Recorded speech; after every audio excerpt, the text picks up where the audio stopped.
Hello dear student, आज का हमारा सब्जेक्ट है DSBM, drug store business management. उसके हम आज 8 चैप्टर से स्टार्ट करेंगे। बाकी जो चैप्टर हैं वो हम बाद में देखेंगे। 8 चैप्टर से देखते हैं बजटिंग एंड बजट कंट्रोल। इसके बारे में जानेंगे, पढ़ेंगे कि होता क्या है बजट, इसके एडवांटेज डिसएडवांटेज क्या है, इसके ऑब्जेक्ट क्या है, ये सब। और ये 8 चैप्टर जो है DSBM का सबसे लास्ट चैप्टर है, लेकिन हम लास्ट चैप्टर को हम ध्यान से पढ़ेंगे। आगे के और एक चैप्टर है वो जो हमें कवर करना है।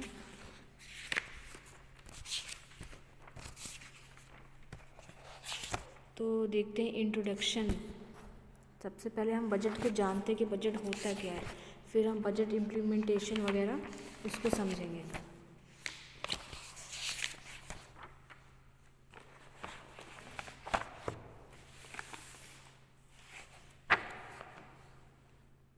तो डेफिनेशन अकॉर्डिंग टू हाल्मो, बजट क्या है? Budget is an instrument through which hospital administration management at the department level and the governing board can review hospital service in relationship to a prepared plan in a comprehensive and integrated form expressed in financial term।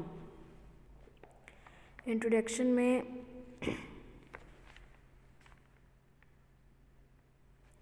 कि budget होता क्या है। अब हम लोग जैसे कि pharmacy का DSBM सब्जेक्ट है तो हम फार्मेसी से रिलेटिव इसको समझेंगे। जैसे बजट, आप अपने घरों में बजट प्रिपेयर करते हैं। अगर कोई फंक्शन होना हो या घर का पूरा बजट कुछ भी हो रहा है तो हम पहले से प्लान करते हैं कि हमारे पास इतना पैसा है, किसी चीज़ को खर्च करने में कितना पैसा लगेगा और हम क्या क्या उसे कर सकते हैं, ये सारे एस्टिमेट करते हैं, बजट बनाते हैं। कि अगर हमारे किसी का बर्थडे पार्टी है तो मान लीजिए लाख रुपए खर्च हो रहा है, तो हम ये बजट बना के चलते हैं कि इतना इस चीज़ में खर्च होगा, इतना इस चीज़ में खर्च होगा, तो 1 लाख के में हमारा बर्थडे सेलिब्रेशन हो जाएगा। तो बजट मतलब एक तरह से कहिए खुद का पर्सनल पूंजी कह दिए किसी चीज़ को चलाने के लिए। अब जैसे अकॉर्डिंग टू हाल्मा, budget is a instrument through which hospital administrated management at the department level.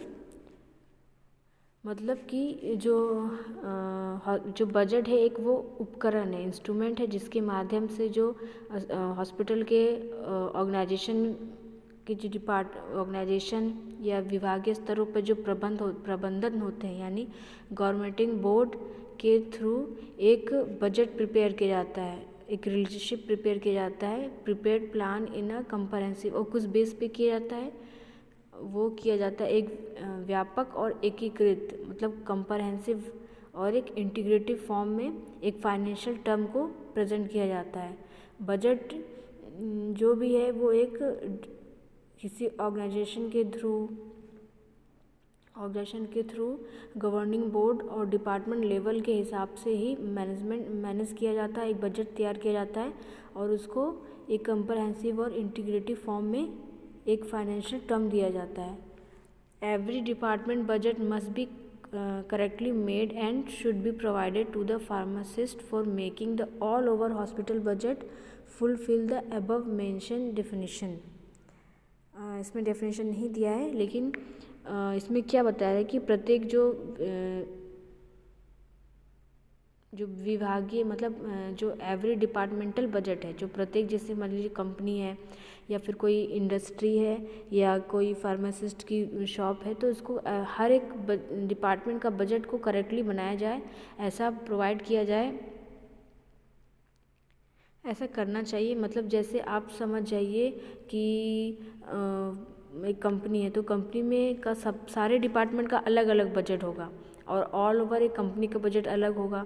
अब QC में अगर मान लीजिए पर मंथ 2 लाख का कोई सामान आता है और QA में मान लीजिए सिर्फ 1.5 लाख का आता है QA डॉक्यूमेंटेशन में, तो दोनों का बजट अलग अलग है और उसको ऐसे प्रिपेयर करना चाहिए कि वो हॉस्पिटल को बेनिफिट दे सके। Various object of the sound budget as follow. अब बजट को प्रिपेयर करने के भी बहुत सारे एस्पेक्ट्स होते हैं, कैसे बजट प्रिपेयर करना है। अब हम लोग बजट क्यों प्रिपेयर करते हैं, क्या बजट क्यों बनाया जाता है। अब जैसे अपने अपने घरों में देखा जाए तो हम बजट क्यों बनाते हैं, क्योंकि सभी को पैसा बचाना है। कोई ऐसा तो है नहीं जो पैसा सिर्फ कमा रहा और उड़ाना है, उसको आगे सेविंग करना है, कोई एक्स्ट्रा खर्च ना हो। तो बजट बनाने की क्या महत्व है, क्यों बनाया जाना चाहिए, ताकि हमारी प्रोफेशनल ग्रोथ हो सके। इस वजह से भी हम बजट बनाते हैं। और कोई चीज़ में फालतू खर्च ना हो, हमें प्रॉपर जितना अमाउंट हमें उस पर लग रहा है उतने अमाउंट पे वो हो जाए जितना हमने बजट बनाया है। अब ऐसा तो है नहीं कि हम बस पैसा लुटाते जाए। हमें एक बजट एक इंस्ट्रूमेंट से चलते हैं कि कंपनी में इतना बजट है तो कंपनी के इस डिपार्टमेंट में इतना है, उसके डिपार्टमेंट में इतना है, तो कैलकुलेशन करके हमें इतना पता चल जाता है कि साल भर का बजट क्या है। तो इससे हमें अंदाज़ा हो सकता है कि हम आगे का फ्यूचर प्लान कर सकते हैं, कुछ नए एक्सपेंडिचर खरीद सकते हैं, कुछ नए इंस्ट्रूमेंट इंस्टॉल कर सकते हैं, अपने आप को और ग्रोथ कर सकते हैं। इसलिए हम बजट प्रिपेयर करते हैं। तो उसका ऑब्जेक्ट देखेंगे, डेवलपमेंट ऑफ स्टैंडर्ड। अब ये सिर्फ यहाँ पे आपको सिंपल हेडिंग्स में लिखा गया है, लेकिन जब भी आपका पेपर आता है तो आपको उसके अंदर भी हेडिंग लिख के अंदर भी डिटेल में लिखना होगा अपने वर्ड्स में। ऑब्जेक्ट क्या है हमारे बजट का, हम बजट क्यों बनाते हैं, चाहे वो घर का बजट हो, किसी कंपनी का हो, हॉस्पिटल का हो, इंडस्ट्री का भी हो, क्यों हम बनाते हैं। तो पहला पॉइंट हो गया डेवलपमेंट ऑफ स्टैंडर्ड्स, कि हम अपने स्टैंडर्ड को बढ़ा सकें। अब हमने शुरुआत में कोई केमिस्ट की दुकान खोली तो हमारा छोटा सा केमिस्ट का दुकान था, टेबल कुर्सी थी, ठीक ठाक बस काम चल रहा था धीरे धीरे। लेकिन जैसे जैसे पैसा बढ़ता जाता है और हम बजट करते हैं, बनाते हैं, ताकि हम अपने स्टैंडर्ड को और ग्रोथ कर सकें, हमारा स्टैंडर्ड और बढ़ सके।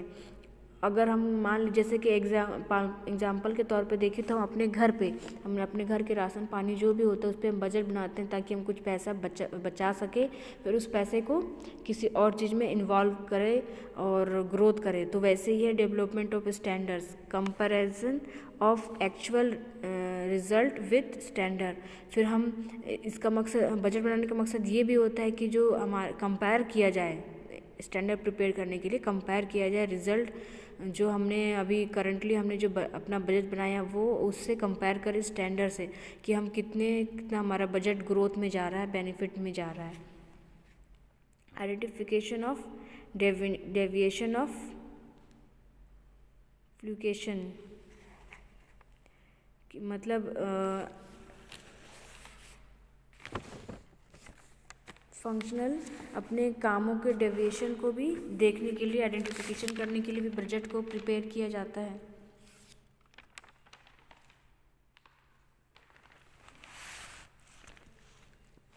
और नेक्स्ट है एनालिसिस ऑफ डेविएशन, यानी कि बजट बनाने का एक और ऑब्जेक्ट है कि डेविएशन, हम अपने डेविएशन को एनालाइज कर सके कि क्या प्रॉब्लम आ रहा है, क्या दिक्कत आ रहा है, इससे हम अपने काम को और सुधार कर सकते हैं और अपने एनालिसिस करके हम अपने बजट में इम्प्रूवमेंट ला सकते हैं कि कहीं ज़्यादा पैसा तो नहीं खर्च हो रहा है किसी चीज़ में, या फिर उस पैसे को हम कहीं और लगा करके भी अपने बजट को कंट्रोल कर सकते हैं, बजट प्रिपेयर कर सकते हैं। The responsible person will use the budget. अब the responsible person will use the budget, मतलब कि कोई एक पर्टिकुलर रिस्पॉन्सिबल पर्सन हो जो बजट को प्रिपेयर करे।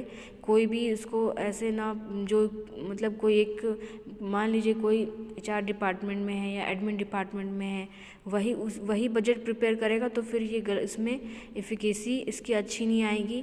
मे बी वो गलती कर दे कुछ, क्योंकि उसको उस चीज़ के बारे में पता ना हो, बजट कैसे प्रिपेयर करना और क्या इसमें फार्मूलाज यूज़ होते हैं कुछ चीज़ें। तो और बजट ऐसे एक रिस्पॉन्सिबल पर्सन द्वारा प्रिपेयर किया हो ताकि ऑल ओवर आपका टर्नओवर क्या है, ऑल ओवर आपकी क्या ग्रोथ हुई है, आप क्या अगले में प्लान कर सकते हैं, ये प्रॉपर आपको पता चल जाए। कोई भी इसमें डिस्टर्बेंस या कोई भी गलती ना मिले इन फ्यूचर हमें ग्रोथ करने के लिए। Detail to determine whether the proposal is economical, flexible and resultable, realistic. अब क्या है कि जो बजट प्रिपेयर किया जाए वो ऐसा होना चाहिए, उससे मतलब हमें ऐसा बेनिफिट होता है कि वो इकोनॉमिकल, फ्लेक्सिबल हो और रियलिस्टिक हो। मतलब फ्लेक्सिबल, रियलिस्टिक मतलब कि हम जो एक बार बजट बन गया हो उस पर हमें भरोसा हो कि हाँ ये फ्लेक्सिबल है, इसमें कोई गलती या कोई त्रुटि नहीं है, इस साल का बजट यही था, या इस हमने जो बजट प्रिपेयर किया है उसमें कोई और कोई कुछ गलती तो नहीं हुई, फ्लेक्सिबल हो, ताकि हम इस बजट के हिसाब से अपना फ्यूचर प्लान कर सके, कुछ और चीज़ें खरीद सके या कुछ और ले सके। क्योंकि अगर फ्लेक्सिबल, इकोनॉमिकल फ्लेक्सिबल नहीं होगा बजट तो मे भी आपके फ्यूचर प्लान्स इससे डिस्टर्ब हो सकते हैं। और ये कि रियलिस्टिक होना चाहिए, वास्तविक में होना चाहिए। और नेक्स्ट है टू मॉनिटर और द हॉस्पिटल फाइनेंशियल एक्टिविटी।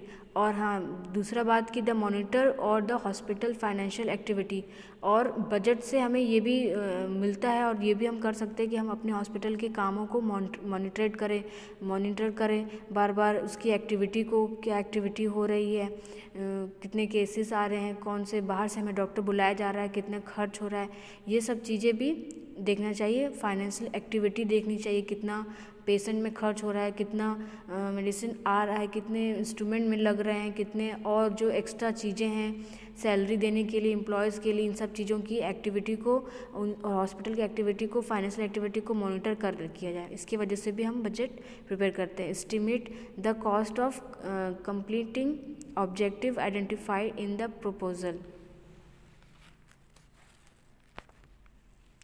अब estimate the cost of completing objective files identify in the purpose.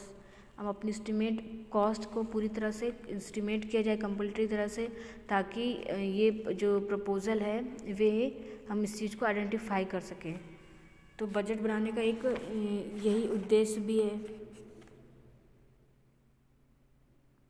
Budget इसलिए भी बनाया जाता है ताकि एक कोऑपरेटिव स्पिरिट आ सके।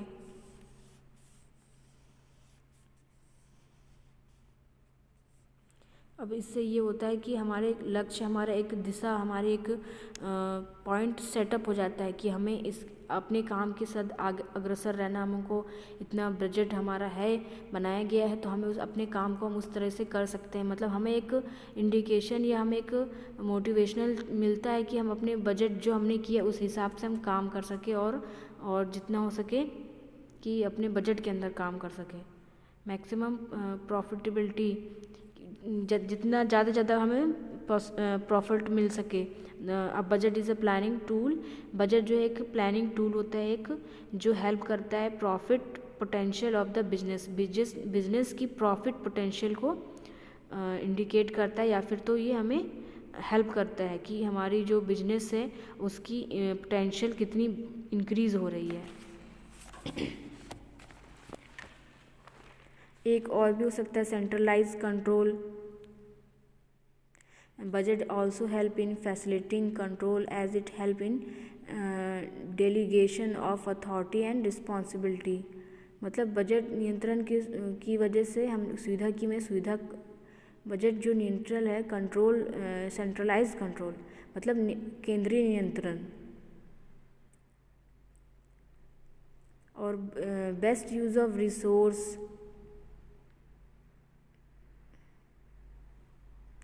दूसरा हो सकता है कोऑर्डिनेशन, हो सकता है कोऑर्डिनेशन बनाना। Budget help in coordination the activity of various part of an organisation. जो ऑर्गेनाइजेशन के बहुत सारे पार्ट हैं उनकी एक्टिविटी में बजट एक मेन इम्पॉर्टेंट रोल रहता है, तो कोऑर्डिनेशन में हेल्प होती है।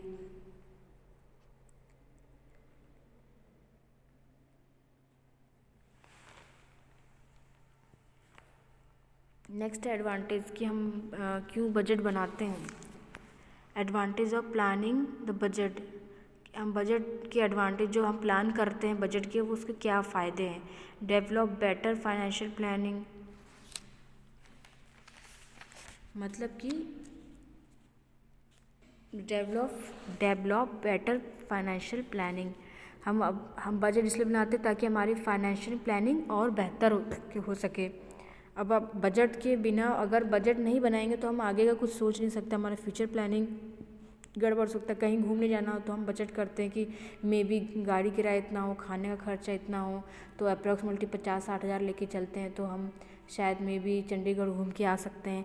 इस तरह के हम बजट प्लानिंग करते हैं कि कहीं हमें कोई रिस्क ना हो या फिर कोई हमें अनकंफर्टेबल सिचुएशन देखना ना पड़े।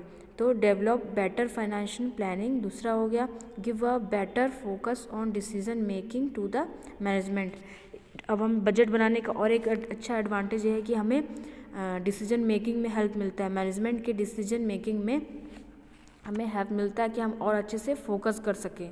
हमारे पास जितना क्लियर रिलायबिलिटी और क्या कहते हैं एक फ्लेक्सिबल बजट होगा तो हम उतना ही अपने डिसीजन को अच्छे से ले सकेंगे कि हमारे पास इतना बजट है तो हम इतना काम कर सकते हैं। अगर हमारे पास बजट ही नहीं है, पैसा ही नहीं है, हमने ठीक से प्रिपेयर ही नहीं किया है तो हम आगे का प्लानिंग नहीं कर पाएंगे या फिर तो हमें आगे जाके बहुत सारी चीज़ों का दिक्कत उठाने सकती है। तो एक एडवांटेज ये हो गया कि हम कहीं भी, चाहे वो कंपनी का हो या कोई फार्मासिस्ट की दुकान का हो या घर का हो, हम बजट इसीलिए बनाते ताकि हम एक डिसीजन मेकिंग ले पाए, एक फोकस कर पाए अपने डिसीजन पे। दूसरा हो गया effectively manage the financial aspects of hospital. अब फाइनेंशियल एस्पेक्ट्स ऑफ हॉस्पिटल मतलब जो हॉस्पिटल के फाइनेंशियल एस्पेक्ट है उसके मैनेज को करने के लिए बजट हेल्पफुल होता है। अब हम हॉस्पिटल में काम कर रहे हैं, मान लीजिए कोई न्यूरोलॉजिस्ट है, कार्डियोलॉजिस्ट है। अब हमने कार्डियोलॉजिस्ट को हमने दिया 1 लाख रुपए और न्यूरोलॉजिस्ट को दिया 50 हज़ार रुपये, तो उससे उसका काम नहीं बन सकता क्योंकि न्यूरोलॉजिस्ट के अलग खर्च है और कार्डियोलॉजिस्ट की अलग है। अब हम दोनों को अपने मन से, अपने तरीके से हम पैसा नहीं दे सकते, अपने वो तरह से नहीं कर सकते। हमें उनके काम के हिसाब से उनके एनालाइज करके उनको बजट देना पड़ेगा, उनके स्पेक को पूरा करना पड़ेगा ताकि हमारा बजट जो प्रॉपर है और जो हमारा गोल है, फोकस है, उस पर हम कंटिन्यूअस फोकस कर पाए। तो एक ये भी एडवांटेज मिलता है हमें जब हम बजट प्रिपेयर करते हैं किसी मैनेजमेंट के लिए, किसी ऑर्गेनाइजेशन के लिए, हॉस्पिटल के लिए, तो हमें एक उस चीज़ के लिए इफ़ेक्टिव वे मिल जाता है। Expose the reasons of the over expenditure. हाँ, मतलब रिजॉल्व, इससे हम एक्सपोज मतलब हमें ये दर्शा दिया जाता है या पता चल जाता है अगर हम बजट बनाते हैं कि कहीं हमारा एक्स्ट्रा ओवर एक्सपेंडिचर तो नहीं हो रहा, मतलब कहीं खर्च हमारा ऐसे फालतू तो नहीं जा रहा है किसी फालतू सामान में जो अनयूज्ड हो, जिसका कोई मतलब ना हो।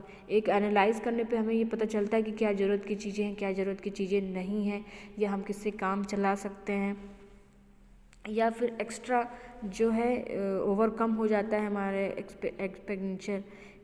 और एक ये भी एडवांटेज होता है कि बजट प्रिपेयर करने से हमें ये भी पता चलता है कि ज़रूरत की चीज़ें में कहाँ हमें एक्सपेंड करना है, वो भी हमें पता चल जाता है।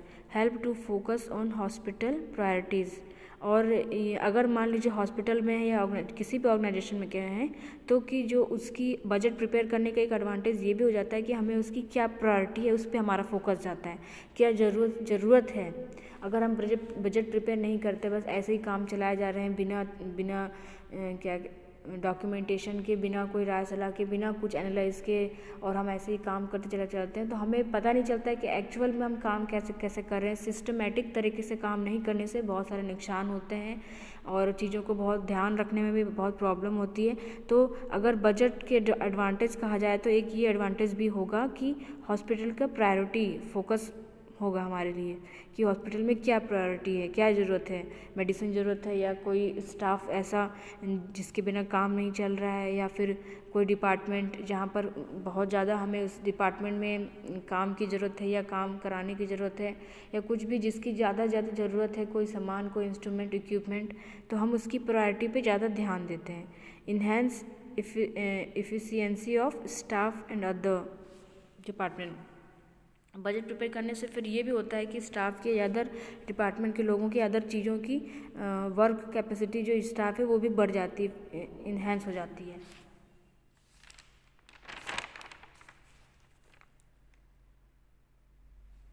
नेक्स्ट आपका एडवांटेज में ही आप देखें तो maximisation of profit. Budget prepare करने से फिर हमें कंट्रोल मिल जाता है। बजट तो जो budgetary control help the organisation in achieving maximum profits. ज़्यादा से ज़्यादा हम प्रॉफिट हम अपना कर सकते हैं, इसके एडवांटेज ये है। दूसरा है कोऑर्डिनेशन की तालमेल बैठाना। The working of different area of an organisation is coordinate through the use of budget control. हम बजट कंट्रोल बनाते हैं तो हमें अदर डिपार्टमेंट से या अदर ऑर्गेनाइजेशन के अदर डिपार्टमेंट से हमें कोऑर्डिनेशन भी मिलता है, या हम कोऑर्डिनेशन करते हैं और कोऑर्डिनेशन के साथ में काम करते हैं, तो ये हमारे लिए बेनिफिट होता है इन फ्यूचर कोई प्लानिंग के लिए। स्पेसिफिक एम्स, अब मान लीजिए हमने कोई स्पेसिफिक एम्स बनाया कि इस साल हमारा बजट इतना होना चाहिए, हमें इतने टारगेट पास करना है, तो हम बजट उस हिसाब से बनाते हैं और बजट बनाने की वजह से हम उस एम पे फोकस कर पाते हैं और उस एम को हम अचीव कर पाते हैं। Measuring performance, budget control are important measuring tool, जैसे अभी हमने पढ़ा, as this help in setting up specific targets which help in measuring the performance. मतलब मेजरिंग परफॉर्मेंस, हम एक टारगेट बनाने से हमें एक बजट प्रिपेयर होता है और इससे हमें ये पता चलता है कि हमारी जो परफॉर्मेंस है वो कैसी है और उसको फिर मेज़र भी किया जाता है। तो एक मेजरिंग परफॉर्मेंस भी बजट बनाने का एक बड़ा अच्छा एडवांटेज है। इकोनॉमिक हो गया, फाइनेंशियल कितनी ग्रोथ में है हमारी कंपनी, कितना खर्च हो रहा है, लास्ट ईयर हम कितने ग्रोथ में थे, कितना हमारा स्टैंडर्ड था, कौन सी पोजीशन पे थे, ये भी हमें एक एडवांटेज मिल जाता है। टाइप ऑफ बजटिंग प्रिपरेशन, मतलब बजट के कितने टाइप होते हैं। मेन तो आपका based on duration of budget it can be divided, एक टाइम पीरियड के हिसाब से बजट आपका शॉर्ट टर्म बजट होता है, लॉन्ग टर्म बजट होता है।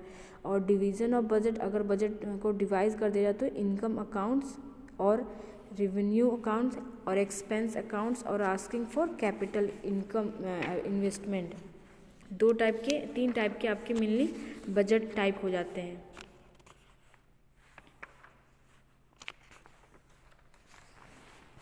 इनकम और रेवेन्यू अकाउंट्स मतलब आय या राजस्व खाता।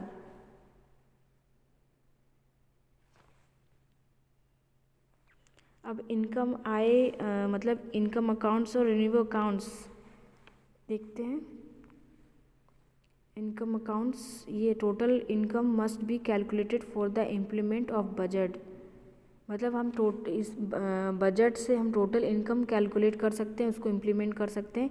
फार्मेसी डिपार्टमेंट और accounts department maintains daily weekly, जो फार्मेसी डिपार्टमेंट है या अकाउंट डिपार्टमेंट है वो अपने डेली मेंटेन वीकली या मेंटेन करेंगे मंथली और annual cost of pharmaceutical issued to patient service.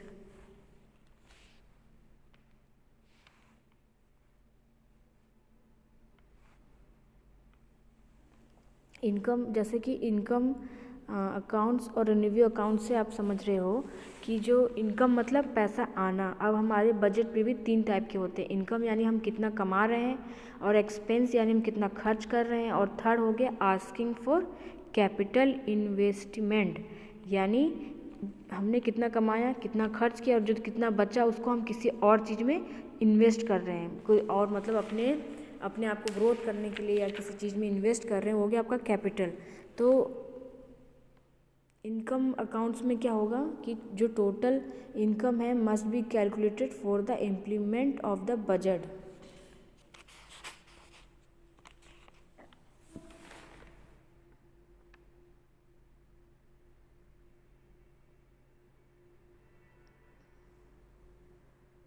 अब हम जो इनकम बनाएंगे अकाउंट्स बजट का कि हमने कितना प्रिपरेशन करना है डेली, वीकली, मंथली या एनुअली अकाउंट्स को, उसके मेथड को डिटरमाइन करेंगे by the total cost of pharmacy. मतलब टोटल इनकम मस्ट बी हम कैलकुलेट किया जाएगा कि हमने कितना इनकम कमाया, उसको कैलकुलेट किया जाएगा इन द बजट फॉर्म में। फार्मेसी डिपार्टमेंट और account department maintains daily, weekly, जब कोई भी अगर है तो अपना बजट को जो है वो अकाउंट को जो है वो अपना मेंटेन करेंगे डेली बेसिस पे या वीकली बेसिस पे। Monthly and annual cost of the pharmaceuticals issue to the patient service.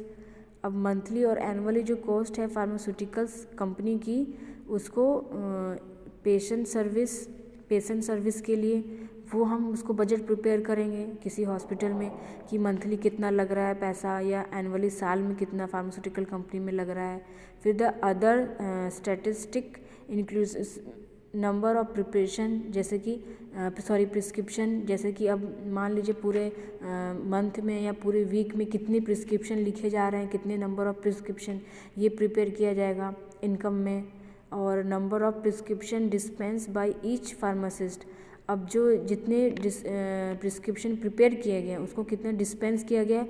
Each pharmacist, 10 pharmacist ने, मान लीजिए 10 फार्मासिस्ट है, 10 को कितना पूरे डे या पूरी वीकली में कितना उनके प्रिस्क्रिप्शन बना, उनको हम इनकम बजट में देखेंगे, उनको हम उसको प्रिपेयर करेंगे। Hours to work put in, कितना हमने काम किया, कितने घंटे काम किया, कितना ये प्रिपेयर किया जाएगा। Prescription volume per hour of service, और वॉल्यूम देखा जाएगा कि कितने प्रिस्क्रिप्शन में कौन कौन सी दवाई लिखी थी, कितना में लिखा था, ये इनकम में हो जाएगा कि। और medication cost per patient day, मतलब पर डे पेशेंट पे कितना मेडिसिन कॉस्ट लग रहा है, ये इनकम प्रिपरेशन पे बजट पे आ जाएगा कि पेशेंट को पर डे, मान लीजिए कोई पेशेंट है बीमार है, उस मलेरिया है या टाइफाइड है, तो उसको पर डे या कितना कॉस्ट लग रहा है पर दिन के, जो हम इंजेक्शन दे रहे हैं, टैबलेट दे रहे हैं, और उसके बेडरूम चार्ज, ये सब चार्ज ले करके कितना हमें इनकम हो रहा है, वो बजट प्रिपेयर किया जाएगा। टोटल इनकम मस्ट, पहला तो है total income must be calculated for the implement of the budget. फिर दूसरा है फार्मेसी डिपार्टमेंट और account department maintain daily weekly. अब मान लीजिए कोई है बड़ा सा हमारा एरिया है, केमिस्ट की दुकान है, तो अकाउंट डिपार्टमेंट जो है फार्मेसी डिपार्टमेंट्स मेंटेन्स करेंगे अपने अपने इनकम को डेली बेसिस पे, मंथली एनुअल कॉस्ट, और pharmacist issue the patient service. ये आगे इनकम अकाउंट्स में क्या क्या प्रिपेयर करेंगे। Average salary cost per स्क्रिप्शन, average salary cost per स्क्रिप्शन। फिर दूसरा हम देखेंगे average supply cost per requisition. Requisition मतलब जो मंथली रिक्विजिशन होता है, जैसे कि मान लीजिए कुछ कमी हो गई घर, जैसे कि आप मान लीजिए अपने घर का देख लीजिए कि आपने राशन वगैरह आप लेके आए, फिर उसके राशन के अलावा भी कुछ कुछ चीज़ें जो ज़रूरत पड़ जाती हैं, वो सब चीज़ें आप उसको भी आप लिखते हो, एक बजट बनाते हो। लेकिन राशन पानी के अलावा भी, जैसे कि स्कूल का फ़ीस, कॉलेज का फ़ीस हो गया ना, घर के मेंटेनेंस का पैसा, ये सब चीज़ें भी आप बजट में प्रिपेयर करते हो। तो जो राशन के अलावा जो चीज़ें होती हैं उसको रिक्विजिशन में डाल दिया जाता है, या फिर रिक्विजिशन कह सकते हैं। जैसे कंपनी में हो गया कि क्यूसी डिपार्टमेंट में पर मंथ में उनको क्या क्या चाहिए, उनको कौन कौन सी सोल्यूशन केमिकल चाहिए, या फिर तो क्या कहते हैं वो जो क्लिनिकल पर्पस हैं, वो सब चीज़ें, उन सब की रिक्विजिशन डालना कि हमारे मंथली या एवरेज जो है वीकली वगैरह, वो उसको प्रिपेयर करना। ये हो गया आपकी इनकम।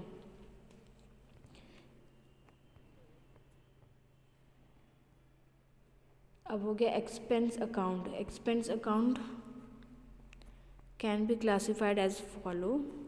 हो गया एडमिनिस्ट्रेटिव एंड जनरल एक्सपेंस, मतलब प्रशासन और सामान्य व्यय, यानी एक्सपेंस मतलब देना, यानी इनकम मतलब जो हम कमा रहे हैं, एक्सपेंस जो हमारा बजट है उसमें से कितना कमा रहे हैं, और एक्सपेंस मतलब कितना खर्च कर रहे हैं। तो ये हो गया एडमिनिस्ट्रेशन एंड जनरल एक्सपेंस की, जो पूरे एडमिनिस्ट्रेशन में और एक जनरल एक्सपेंस में कितना हमारा एक्सपेंस हुआ है वो बजट करना। फिर professional care of the patient, अब पेशेंट की प्रोफेशनल केयर में कितना पैसा खर्च हुआ है वो। फिर out patient and emergency expense, अब आउट पेशेंट जो है और जो इमरजेंसी पेशेंट है उन पे कितना एक्सपेंस किया गया है वो बजट प्रिपेयर करना। नेक्स्ट है मिसलेनियस एक्सपेंस। अब इसमें मिसलेनियस एक्सपेंस में हो गया और बाकी सब चीज़ें कि कौन से इंस्ट्रूमेंट है, सफाई के केमिकल वगैरह मान लीजिए, या फिर सर्जरी के कॉटन्स वगैरह, सर्जरी का जो सामान होता है वो सब चीज़ें जो एक्सपेंस होगा वो, इन सब चीज़ों में जो पैसा खर्च हो रहा है उसके बजट। फिर the expenditure accounts include the following category, salary and wages. अब सैलरी एंड वेजेस यानी या एम्प्लॉयज़ को जितनी सैलरी देनी है, स्टाफ को वेजेस और वर्कर को देनी है, वो हो गया आपके एक्सपेंस अकाउंट्स बजट में आ गया। फिर सप्लाई एंड मटेरियल, जो हमें सप्लाई करना है, मटेरियल्स का ख़रीदना है, वो जैसे अब बाहर से हम बाहर से हर एक चीज़ें मंगवाते हैं हर पर डे का।